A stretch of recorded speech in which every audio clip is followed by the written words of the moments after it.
Asamblea Nacional, contigo de ley. Exa FM.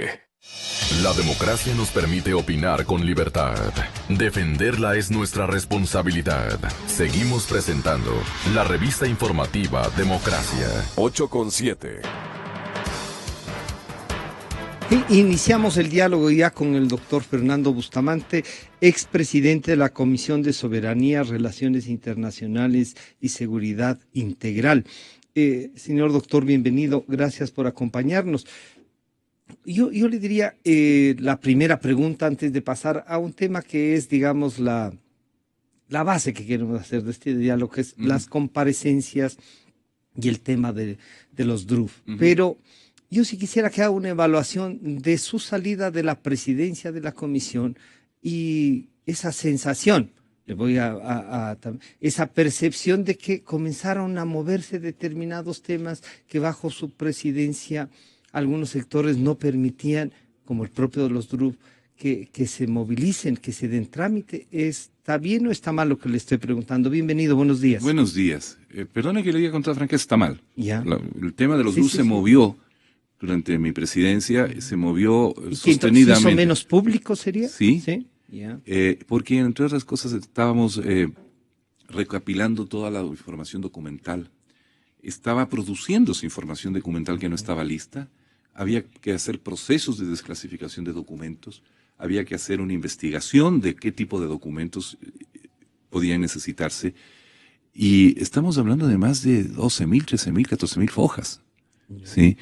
Que además de los equipos de los asesores de la Asamblea tenían que estudiar y leer, porque cada página puede tener información crucial. Entonces yo me dediqué el año, porque no voy a llamar a la gente a comparecer para preguntarle cosas que ya tienen su respuesta en la documentación. ¿Me entiende?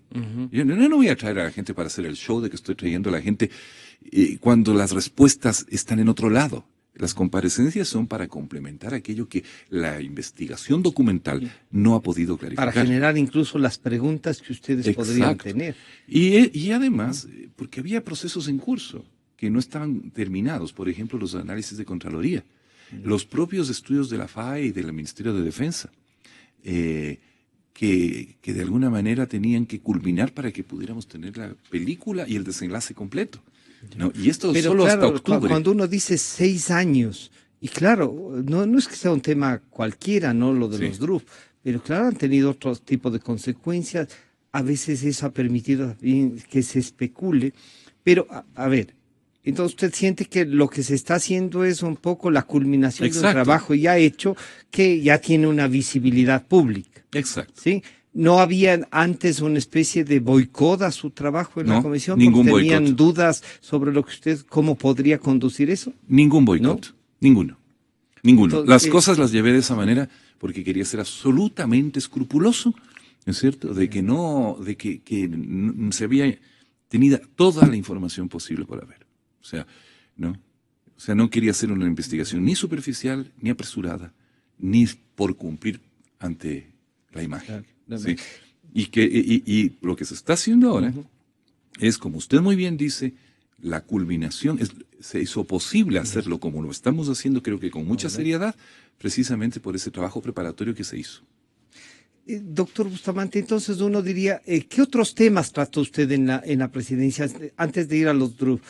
Bajo su presidencia, ¿qué temas fueron tratados y que a lo mejor con una perspectiva de no hacer muy público todo, sí se trataron, son respuestas serias y que la Asamblea no ha hecho show, pero sí ha hecho trabajo? Bueno, hemos manejado varios proyectos de ley, hemos manejado también una gran cantidad de tratados, algunos muy importantes, otros que tienen significativa incidencia en la vida de las personas. Empezamos a trabajar el Código de Movilidad Humana, que lo seguimos trabajando, que es el que regula todos los temas de inmigración, emigración, refugio, asilo, retorno, etc. Estamos manejando los proyectos de seguridad ciudadana, tanto el Código de Identidad de Seguridad Ciudadana como el cuarto libro que llegó después. Hemos estado manejando reformas a la Ley de Seguridad Pública del Estado, hemos manejado, una cantidad de tratados de varios tipos, de portabilidad de derechos, que es ir creando una red de tratados que permitan a los ciudadanos ecuatorianos llevarse consigo sus derechos a los países donde vayan a vivir, ¿no? Por ejemplo, seguridad social, salud. Hemos estado desarrollando una red de tratados para eliminar la doble tributación, que es un grave obstáculo para la inversión, ¿no? Pero esos también fueron pedidos al inicio del régimen. No, no los tratados bilaterales de protección de inversiones. Y las de doble tributación. Las de doble tributación. Pero fueron de doble tributación, 18 fueron pedidos la inconstitucionalidad. No. Lo que se declaró inconstitucional fueron los tratados de protección de inversiones. Los de doble tributación se refieren a otro tema. Y eso sí, muy fuertemente hemos estado todos a favor de eso. Las Naciones Unidas han venido promocionando eso 17 ¿Cuál años? Es la idea? Que si viene un inversionista de otro país, de este país, y aquí le cobramos los impuestos, pero en su país también le cobran los impuestos, nadie va a querer venir, pues. Tenemos que asegurar que pague impuestos en una sola parte, o que los impuestos que pague se puedan distribuir en los Exacto.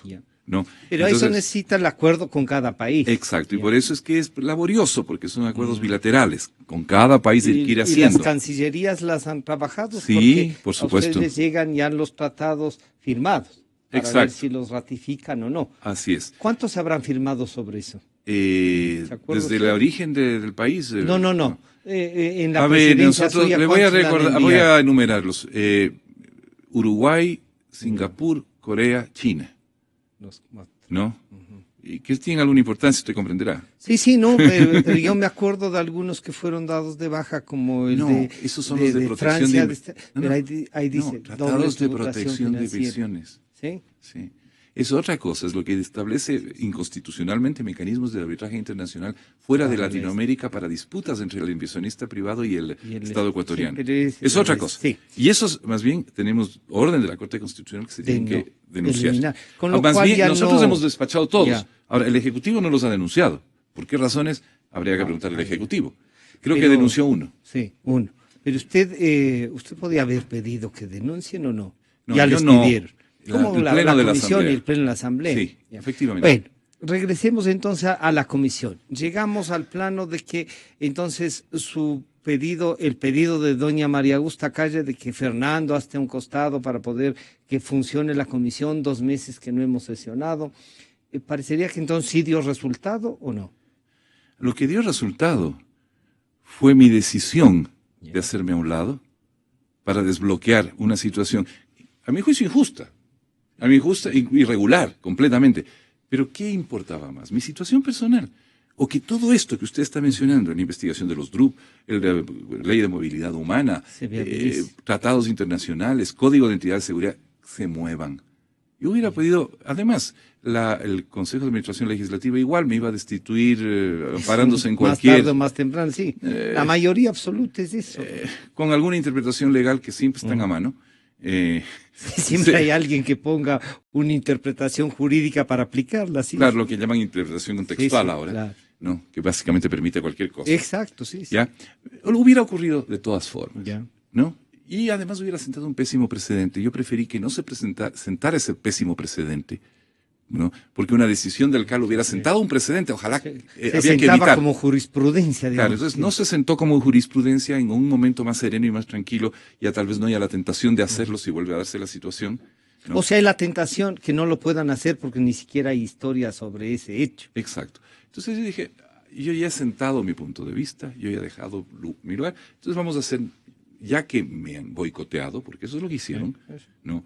O sea, ¿por qué la comisión no podía funcionar? Porque los vocales del país no asistían, pues. Yo convocaba y ellos no asistían. Y era la mayoría absoluta. Yo asistía, yo convocaba. Ya. O sea, yo no estaba impidiendo el funcionamiento de la comisión. No eran mis actos los que impedían, era la decisión política que tomaron de no asistir, ¿no? Y obviamente ante esa situación yo tuve que pensar más allá, ¿no?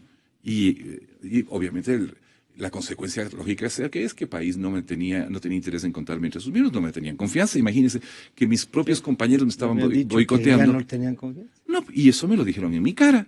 Es más, yo pedí un pronunciamiento oficial de la Secretaría de la Política del Movimiento País y lo obtuve.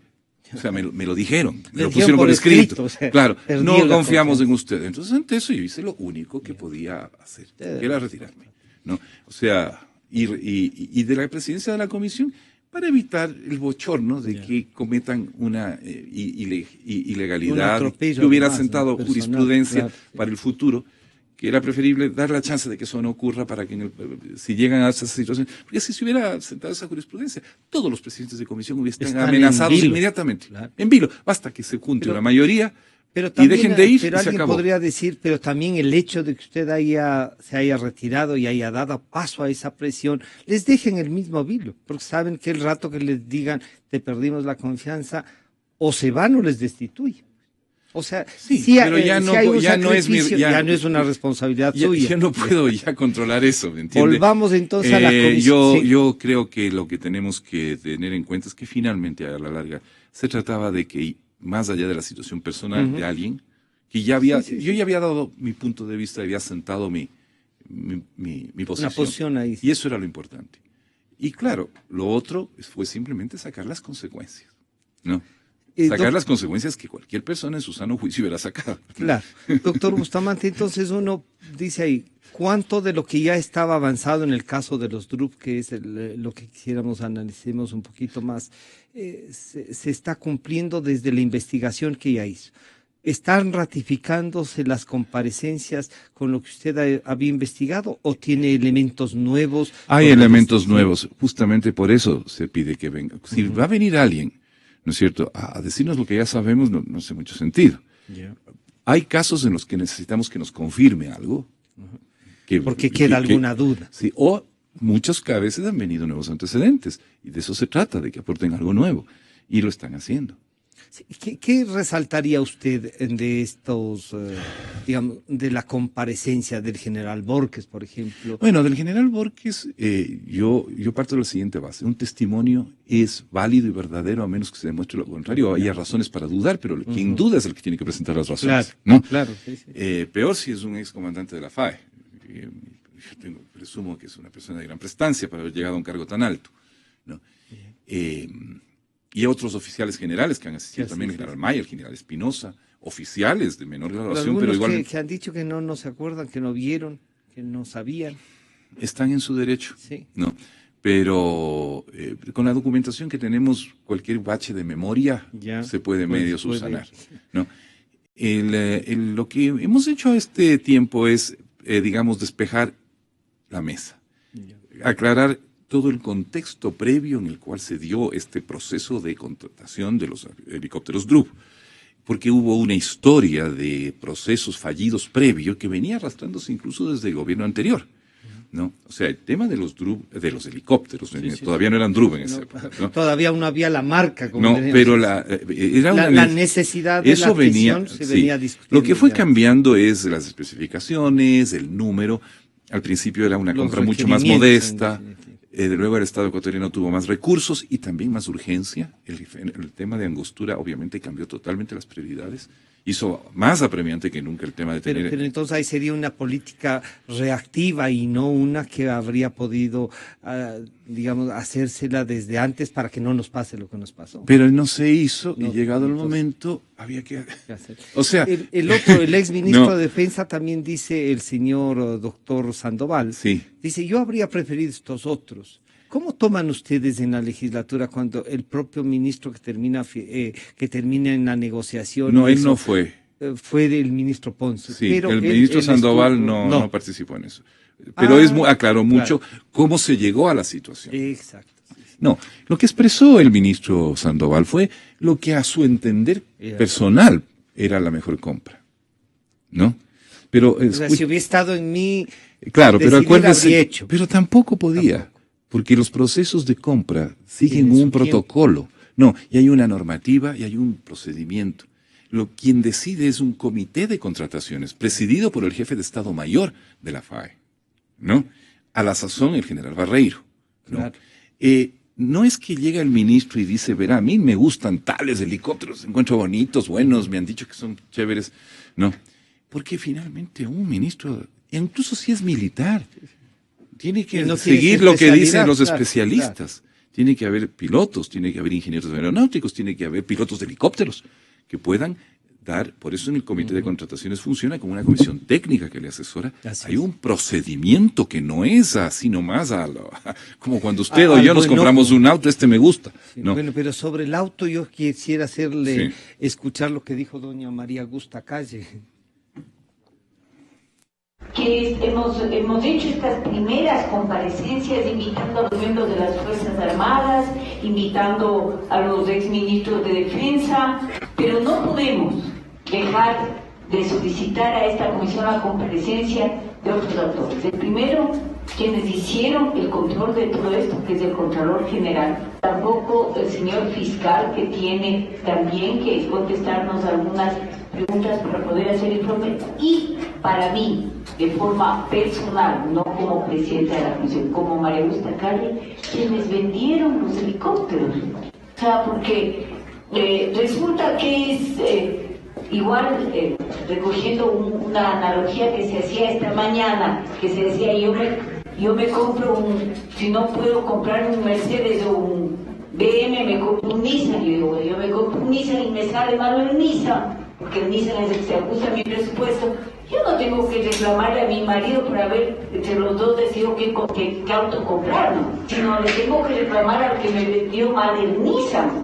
Y en todos estos años, se ha hablado de las Fuerzas Armadas, se ha hablado de los procesos de contratación, se ha hablado hasta de los políticos que estuvieron ahí, se ha echado la culpa al presidente, cualquier cosa se ha dicho. Y nadie en todos estos años ha hablado de los señores representantes de la compañía que vendieron esos helicópteros alterando las cláusulas del contrato, sin honrar lo que se habían comprometido. ¿Por qué dices? ¿Por qué estás así, Fernando? No, pero lo que estás diciendo es fuertísimo. Y lo que estoy diciendo es muy fuerte, pero lo dicen los informes de Contraloría. No entregaron lo comprometido. Y eso es muy grave. Sí, es muy grave.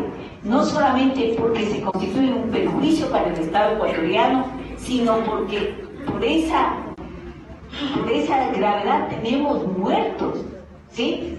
Y ese es el objetivo del trabajo político que estamos haciendo aquí. Exa FM. El Fernando al que se refiere es usted y en la comisión. Pero ahí hace afirmaciones, lo que usted le dice son fuertes estas afirmaciones. Claro, primero ya dice que no se cumplió el contrato, ella dice, no se cumplió, no tenían las especificaciones, pero en tantos años no está que la versión del Contralor, no está la versión del fiscal. Hay necesidad de traerles a los... A ver, yo concuerdo con las intenciones de la asambleísta Calle. Ya. Sí, creo que es fundamental traerles a los señores que vendieron y que manejaron los contratos del otro lado. Es fundamental también que vengan las autoridades de control para que expliquen qué saben, qué han hecho, cómo han procedido, ¿no? Pero yo quisiera referirme a algo que podría configurarse. Todavía, yo prefiero no emitir juicios hasta no tener la investigación completa. No, ya en el informe. ¿Usted hará un informe? No, a la comisión hará un informe. Ya. No, espero que por puede tener de mayoría y de minoría. Sí, Usted pero puede estar en el de mayoría, ¿sí? A ver, no es muy frecuente que se haga un informe de minoría. Cuando se hace un informe de minoría es porque Es hay que una hay profunda discrepancias discrepancia. grandes, Yo espero que no lleguemos a eso. ¿No? Pero, ¿cuál era, entonces? Pero yo, como le digo, prefiero pronunciarme sobre responsabilidades cuando tengamos el cuadro completo, cuando hayamos escuchado todas las partes y hayamos analizado toda la documentación. Estamos en ese proceso. Pero sí puedo anticipar que efectivamente en los informes de Contraloría, y puedo decirlo porque son documentos públicos y oficiales de Contraloría, efectivamente se constata que al margen de que si se compró bien o mal, el general Borges, por ejemplo, cree que sí fue una compra adecuada. O sea, que era Él dice que por lo menos en el proceso está todo bien. Pero en la ejecución del contrato, ya en todo el proceso que va desde la entrega de los helicópteros, su equipamiento, su mantenimiento, el entrenamiento de tripulaciones y técnicos, todo eso, al menos... La verificación de las partes con las Exacto. que le han Entonces, si usted lee los informes, sendos informes de Contraloría, va a ver que hubo numerosas objeciones. Ya. Que Contraloría hizo numerosas objeciones y que la FAE posteriormente, siguiendo las recomendaciones de la Contraloría, empezó a cobrar multas. Y hay una larga lista de multas aplicadas a la empresa por incumplimientos de distinta naturaleza.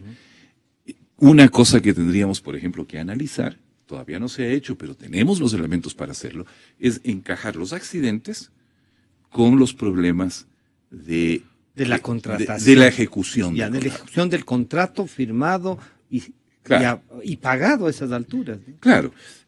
Hay varias cosas que hay que dilucidar, que son complejas. Por ejemplo, el tema de los certificados de aeronavegabilidad. Que no están. Están, pero no sabemos si los que están eran los que las bases pedían. Y hay una discusión muy técnica, muy compleja respecto a la naturaleza de esos certificados de aeronavegabilidad y si los que se presentaron en efecto cumplían con los requisitos presentados en las bases. Eran los que habían pedido en las bases para ahí hay una discusión bien compleja. Aparentemente Contraloría habría llegado a un dictamen al respecto. Estamos esperando ese informe para poder pronunciarnos. También existe esta discusión sobre el tema de los motores y las células. El año de fabricación más un componente. Había alguna vez el criterio de que tal vez la FAE no debió haber aceptado recibir los helicópteros como vinieron con los motores que vinieron. Insisto, no es que los motores fueran viejos, usados ni nada, eran nuevos de fábrica. Pero usted sabe que en una contratación hay que atenerse literalmente a lo que las bases dicen, ¿no? Toda esa discusión esperamos dilucidarla.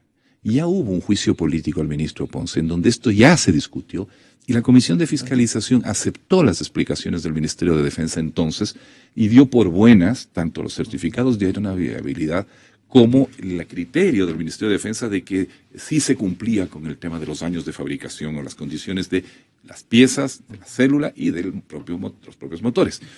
Pero hay muchos temas más. Yo sé que es lectura aburrida. Nunca es lo mismo que leer una novela, pero leer los informes de Contraloría yo creo que haría mucho bien. Porque van dilucidando punto por punto. Ellos tienen que haber hecho un seguimiento. Una cosa que deberíamos hacer en algún momento es, nosotros podemos, los asambleístas, porque sí tenemos acceso a esa información, desgraciadamente no la podemos hacer pública, es cotejar estos incumplimientos con las causas de los accidentes. Ya. ¿Usted lo ha hecho? ¿Estuvo trabajando en eso? ¿Cotejar el informe con las causas? Es bien técnico, me gustaría hacerlo. No puedo hablar sobre las conclusiones, porque sería hablar sobre un par de documentos que son reservados. ¿Y no es hora ya de levantar la reserva? Desgraciadamente no se puede levantar la reserva de los dos últimos accidentes, porque están en curso todavía procesos legales que tienen que ver con precisamente con la cancelación del contrato y cobro de seguros. Mientras eso esté en marcha, el contenido de esas investigaciones de los últimos dos accidentes no puede hacerse público. Pero tiene que desclasificarse. El general Borges dijo, en el uno al menos, es lamentable, tengo que reconocerlo, que es un tema humano, no una falla humana de mis compañeros, dijo. Me parece que se estaba refiriendo al segundo accidente. Al primer accidente. Ya. Y en el primer accidente, en efecto, yo creo que podemos decir con toda seguridad que hubo una falla humana. ¿Y ahí, por ejemplo, los seguros de los helicópteros corren o no? Claro. Sí, corren por de todas maneras. Por supuesto. ¿Y entonces cuál sería el problema de los seguros y la terminación del contrato? Porque se refiere al tercer y cuarto accidente. Al tercer y cuarto. Eso es lo que está todavía... Que es el que, por último, Exacto. terminaría generando la gran duda de que es una falla de los equipos que nos han vendido. Vea, preste atención a esto. Por favor. Los equipos pueden ser buenos, por ejemplo, pero podrían estar mal mantenidos, o podrían estar mal manejados, o podrían estar no corresponder a las especificaciones, o haber sido entregados muy tarde. Recuerde una cosa, y espero que pueda comprender la situación de la FAE en esos años. La FAE necesitaba desesperadamente operar esos helicópteros. Desesperadamente. Necesitaba operar helicópteros de rescate medianos. En ese predicamento estaba. Entonces, la FAE se veía en esta disyuntiva. Se flexibilizaba, ¿no? Y operaba con los helicópteros como estaban. O se quedaba sin helicópteros por un tiempo... Hasta ver cuándo resolvían Exacto. las otras autoridades. Pero hemos visto que la flexibilización entonces no era buena. Aquí los resultados. No, el problema es que ahí estamos operando con una cosa que se llama un contrafáctico. Ya. O sea, no sabemos O sea, qué hubiera una cosa, pasado. si no pasaba nada también. Claro, vea, Si no el caso pasaban los del avión Araba, ¿no? Que se cayó con trágico resultado. Ese avión estuvo operando décadas. No pasó nunca nada, nadie se cuestionó, nada. Pudiera haber seguido operando quién sabe cuánto tiempo más. Habría que preguntarles a los técnicos, ¿no? Del ejército. Se cayó. Potencializado. Y entonces ahí se viene toda la duda, ¿no? Ya. Y viene toda la pregunta de si tal vez no era tiempo de pasar a retiro ese material. Pero yo sí sería partidario de que esperáramos un poco. Ya. Vamos Pasan obteniendo 6 mucho. años y la gente dice, y se va generando más sombras, ¿no? La muerte Sí. del general Gabela y ahora estas declaraciones que no sé qué le causaron a usted de ir a hablar del general Gabela. Él tenía otros intereses. Y como dice, Mire, desgraciadamente en una investigación de este tipo todo eso puede hay salir. que aclarar todo. todo. Sin odio ni afecto. Ya. O sea, uno no Pero puede... también en busca de la verdad. En la búsqueda para de no la verdad, tapar la nada. verdad a veces puede ser dolorosa, a veces puede romper nuestras ilusiones. Pregúnteles a los brasileros, a muchos, a mí, por ejemplo, pregúnteme cómo me siento yo con las revelaciones sobre el expresidente de Brasil, que para mí ha sido una persona admirada, ¿sí? Y yo no estoy en la tesis de que esto es una conspiración del globo o de...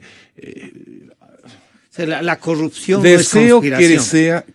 limpie su Ojalá le nombre. mientan, ojalá le hayan involucrado otros. Y yo Ojalá comparto no, con usted la visión ojalá de no haya Lula. nada, porque es una figura que yo he querido mucho y que además lo conozco, es un hombre brillante, ¿no? Realmente brillante. Pero si llegara la evidencia a ser la que Tiene la que que responder. temo que sea, la que yo no quisiera que sea, pero si fuera, tendría que estar dispuesto a aceptarla. Con dolor, pero tendría que aceptarla. ¿Sí? Y con mucha alegría, si después resulta que todo han sido cargos infundados. Que era, claro, No. que era una especie de calumnia, podríamos decir, O un para error, solo para o una- manejarlo políticamente. Por las Y razones hasta que este sea. rato uno dice el presidente no Vea, sabía de esto. A mí lo que me importa es que sea inocente Ya. y que la acusación haya sido por No las importa. motivaciones que se Ya. me tiene sin cuidado.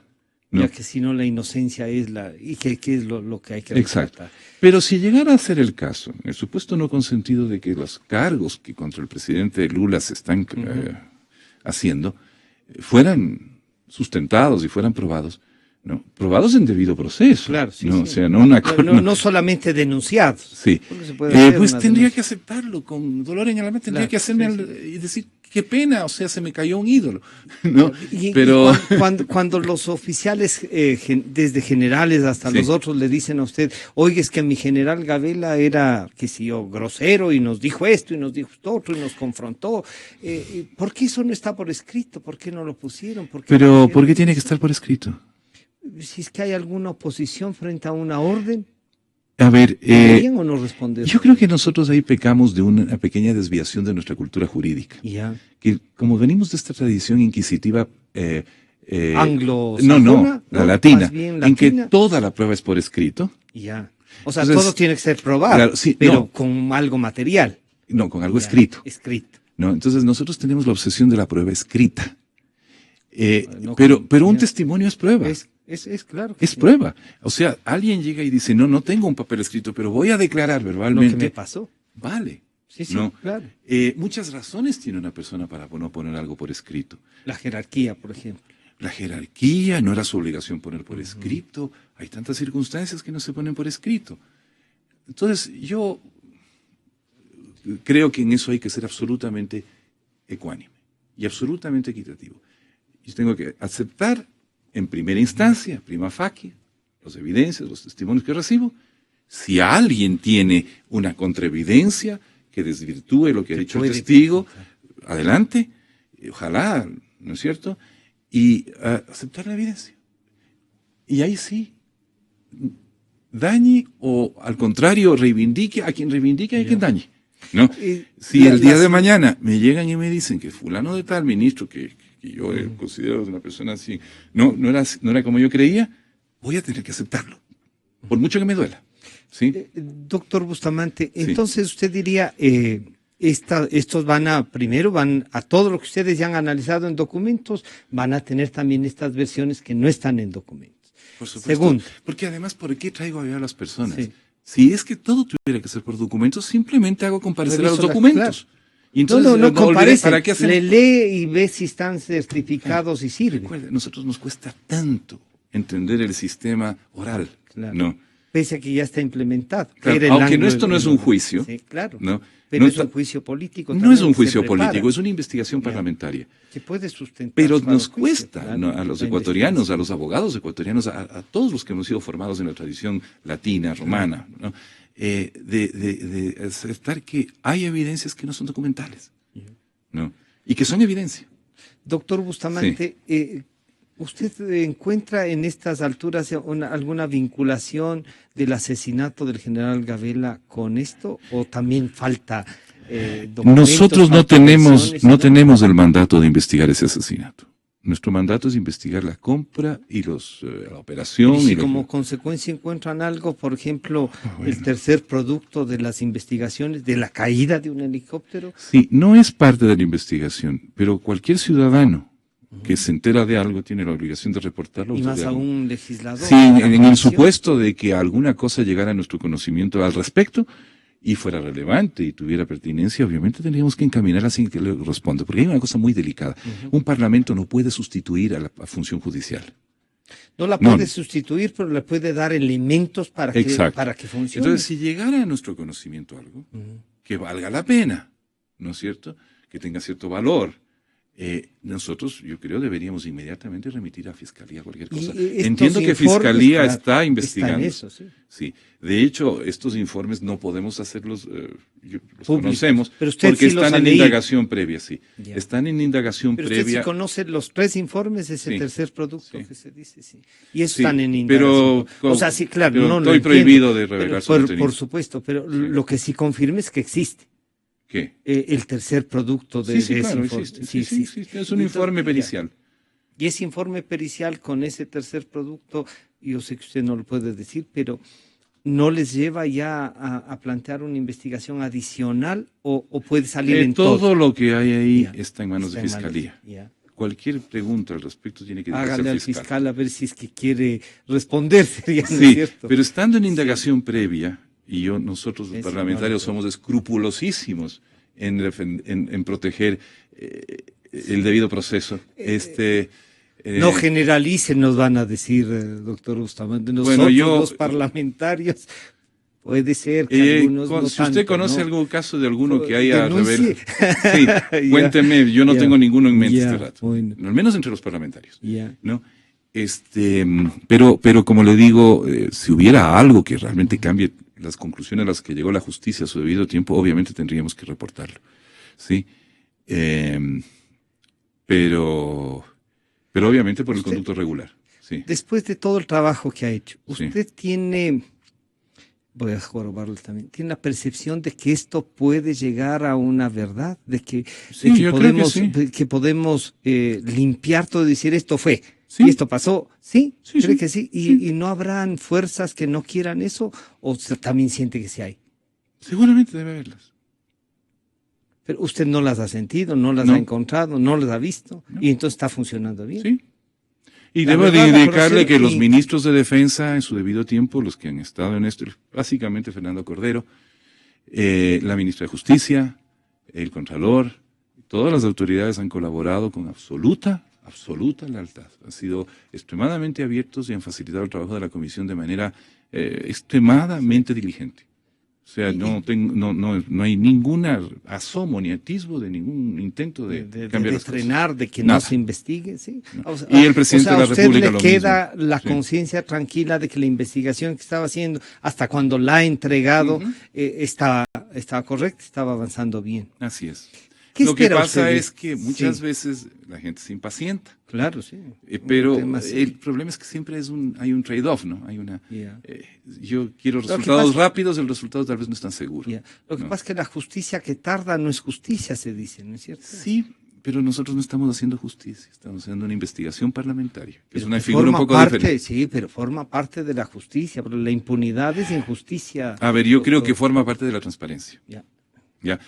Y el problema es que cuando uno, escuche, estamos Sí, enfrentando un proceso largo, no es un acto puntual. Esto es un proceso que va del año 2005 hasta ahora. Estamos hablando de 11 años. Esta es una novela, un reality que tiene 11 años y que genera una enorme cantidad de documentación, de testimonios, de actores que desfilaron a lo largo de esos 10 años, ¿no es cierto? Y claro, yo no puedo decir que por sacar rápido algo que el día de mañana me jalo, o sea, digo cosas que son verdades parciales, medias verdades. Y que puede dañar a otras gentes también. Y es terrible, sí, por supuesto. Pero qué bueno que estén pensando también en eso de no dañar a otros, ¿no? Porque esta costumbre de calificar, de descalificar. Pero una cosa, la verdad no tiene por qué ser insultante. Ya. Sí. Tiene que ser verdad. La verdad. Y sin pasión, sí. Si yo descubro algo que daña la reputación de alguien, no soy yo el que daña la reputación de ese alguien, sino aquello que yo descubrí. Oiga, siempre que sea verdad. Claro. Me estoy encontrando con el Fernando Bustamante de las clases, no con el militante de Alianza País. Es que ya no la carga de la militancia era muy pesada. Sí, se hizo muy pesada. La verdad es que se hizo muy pesada.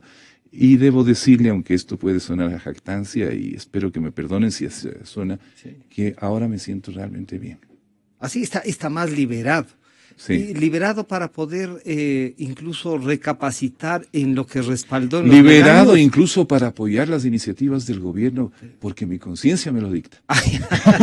Ya no porque es decisión de partido del presidente. Ahí se dice todo, la verdad. ¿Verdad? Sí. Le di vuelta, ¿no es cierto? No, le dio vuelta, y una vuelta que muchos, así como usted tiene la cosa de Lula, muchos esperábamos años atrás. Bueno, uno hace las cosas cuando y como puede. Así podemos tener una larga conversación algún día. No, y vamos a conversar. Y además soy una persona que tiene... Suya... Sí, yo tengo la tendencia a tener una altísima dosis de optimismo y esperanza. ¿Ah, sí? Sí. Y entonces yo creo que hay que luchar por las cosas hasta el último. Claro, eso sí, en eso estamos de acuerdo. ¿No? En eso estamos totalmente de acuerdo. Pero no se puede llegar a la necedad tampoco. Oiga, primero, algún rato tenemos que conversar. Yo soy de los que creen en la militancia también. No esa que atrapa. Creen los partidos políticos, esos en donde se discute y no hay un dueño. Y a mí me expulsaron también por pelear adentro. ¿De qué partido? De la Democracia Cristiana. A veces me dicen, ese era demócrata cristiano. Sigo siendo, les digo, no. Lo que ya no estoy es en el partido, ya no hay. Y eso que usted ha señalado es una de las razones que me retuvo en país, más allá de lo que personas como usted creían que debía hacerlo. Porque para mí el tema de la fortaleza de los partidos políticos, de la militancia responsable, de ser una persona que tomó un compromiso y que había esta idea de que había que construir un partido político como lo soñábamos, como lo hemos soñado muchos en distintas ideologías, ¿no?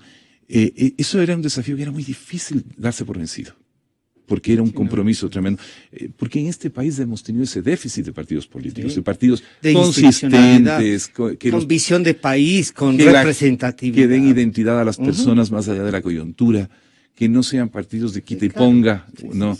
Que en esta elección voy en el uno. Tiene más plata va a ser el candidato, no tiene, era luchar por decir, vamos a hacer un partido, un partido político de texto, digamos, como nos enseñaron. Como estudiábamos, y de la teoría que nos enamoramos, diríamos. Así es. Y considerando sobre todo que este país, el Ecuador, había tenido entre las fallas de su democracia, entre las dificultades para consolidar un régimen democrático representativo, verdaderamente participativo, era precisamente el déficit de partidos políticos, la imposibilidad de construirlos debidamente.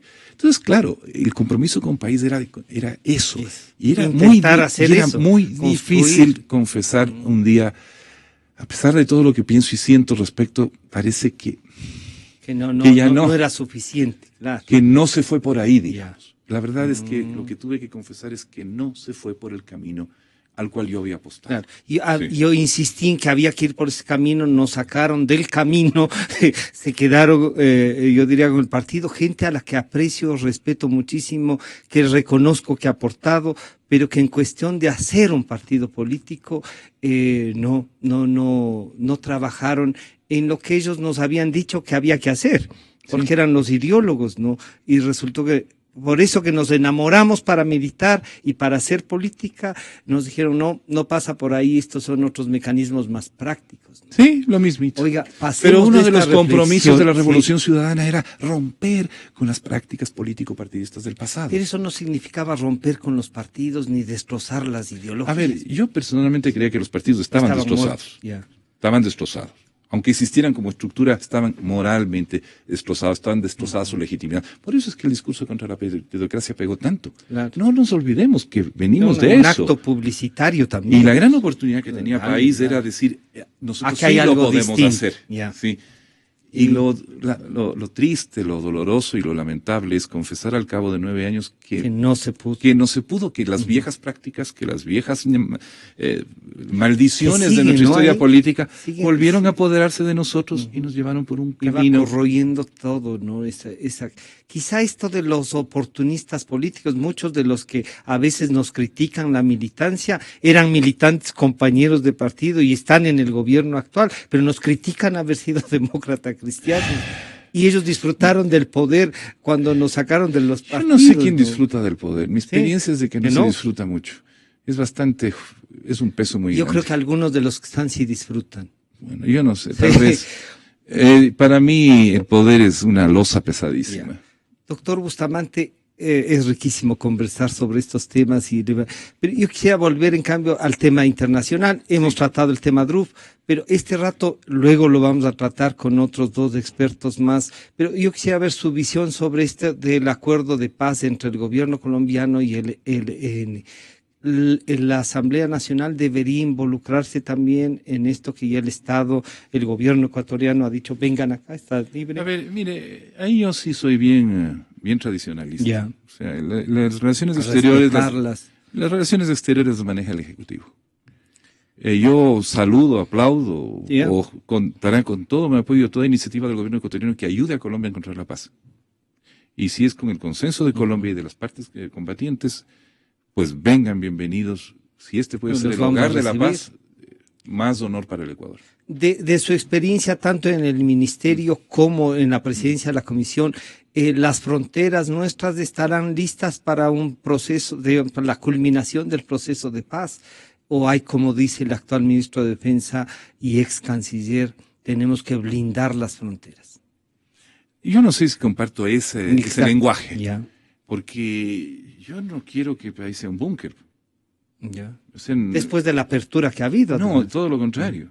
Yo quiero creer que lo que el canciller está tratando de decir es que tenemos que impedir que a través de las fronteras elementos desmovilizados vayan a venir a hacer de las suyas acá, como ocurre con los paramilitares, ¿no? Al margen de que ese lenguaje yo no lo comparto, pero quiero entender lo que está detrás. Posiblemente lo que está pensando el canciller es eso, ¿no? El ex canciller. Perdón, el ex canciller, sí. Es que me acostumbré a que sea el canciller siempre. Algunos nunca nos acostumbramos, pero era. Sí.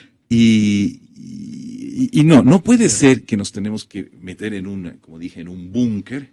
No es que la amenaza sea de tal naturaleza que tengamos que hacer en nuestro país una cosa blindada. Ese es el lenguaje del señor Trump.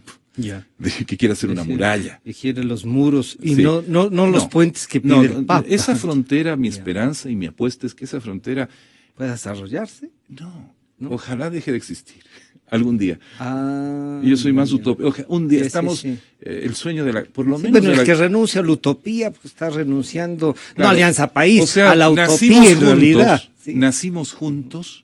Nos separamos desdichadamente y nos separamos, pero creo que podemos seguir soñando como soñaron nuestros próceres en esa patria un poco más grande, y para eso obviamente las fronteras no pueden ser barreras, tienen que ser espacios de integración. ¿No? Claro, puede haber problemas, es cierto que hay amenazas, tenemos que enfrentarlas, estoy de acuerdo con el ex canciller en que hay que encontrar la forma de evitar que haya efectos secundarios. Pero vamos a dejar de apostar a la paz en Colombia porque podría haber un grupo de gente que no se pueda adaptar a la paz y venga a cometer fechorías. No, tenemos que tener un enfoque muy focalizado, muy técnico, muy eficaz para impedir que ello ocurra. Y si ocurre, reprimirlo y disuadirlo de manera adecuada. Pero la esperanza tiene que ser hacia las enormes posibilidades que la paz de Colombia ofrece. O sea, imagínense, hemos vivido décadas Desde que yo tengo vida, hemos vivido bajo la sombra de la violencia colombiana. ¿Qué va a pasar a esa relación entre Ecuador y Colombia el día que Colombia sea un país en paz? O sea, fíjese usted las oportunidades que se nos abran a nosotros, los ecuatorianos. Sí. ¿Sí? O sea, yo quiero verlo. La relación que tenemos, se ve con optimismo. Está ya en nuestros estudios el señor economista Mauricio Pozo, con quien en cambio analizaremos el tema presupuestario. Pero yo no quiero dejar que se vaya sin preguntarle, ¿usted le ha tratado al actual canciller? ¿Sí lo conocía? Sí, claro, sí lo conozco. ¿Qué le parece en esto del... también tiene cosas de rescatar, como digamos, de respetar la tradición, o este rompimiento de la tradición, si le parece bueno? El haber nombrado un canciller que no sea ecuatoriano. Bueno, es ecuatoriano. Sí, bueno, 4 años. Sí, está bien, pero es ecuatoriano. Sí. Uno es ecuatoriano en el momento que quiera la nacionalidad ecuatoriana. Entonces, puede ser candidato también, ¿ya? Mire, Vicente Rocafuerte fue embajador mexicano en Francia. Sí. Embajador. Sí. Y comercial. Sí, pero fue funcionario ecuatoriano, funcionario mexicano, y yo me aplaudo que nuestro gran presidente haya servido a otra de nuestras patrias. Sí. Yo le he tratado al canciller, tengo una muy buena opinión de él. Creo que es una persona extremadamente preparada, y no sé si cometo una infidencia. Creo que la voy a cometer. Cuando en mi primer periodo parlamentario, yo estuve tratando de contratarlo como mi asesor principal. En ese momento no se podía, porque la ley no permitía que un extranjero fuese funcionario de la Asamblea. Pero luego cambiaron las leyes. Claro. Lo lamento. Ahora, la historia a lo mejor sería otra si es que lo hubiera podido contratar. Claro. Capaz que era asambleísta antes que canciller. No, sí, o quién sabe, ¿no? Yo creo que hubiéramos hecho un gran equipo. Él es un hombre extremadamente preparado, créame. Yo quiero agradecer al señor doctor Fernando Bustamante y de inmediato entramos al diálogo ya con el economista Mauricio Pozo. Enseguida volvemos.